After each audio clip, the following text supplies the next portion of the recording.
Friends wait பண்ணுங்கள், skip பண்ணாதீங்க.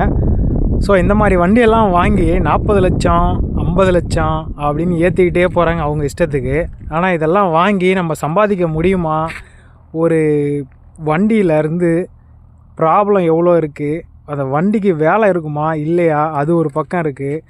இந்த மாதிரி டயரு கிளியிறது, அதுக்கப்புறம் நம்ம உட்காந்து தேஞ்சு போய் ஓடா கிளியிறது, இந்த மாதிரி நிறையா இருக்கிறப்போ வண்டியும் ப்ராப்ளம் வைக்கும்.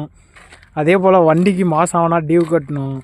இந்த மாதிரி ஏகப்பட்ட பிரச்சனையில் இந்த வண்டியை வச்சுக்கிட்டு ஓட்டிக்கிட்டு ஆப்ரேட்டருக்கு சம்பளம் கொடுத்துக்கிட்டு, இதே ஒரு ஆப்ரேட்டரு ப்ளஸ் ஓனரு அவர் ரெண்டுமே இருந்தாருன்னா அவருக்கு இன்னும் ரொம்ப கஷ்டமாக இருக்கும்.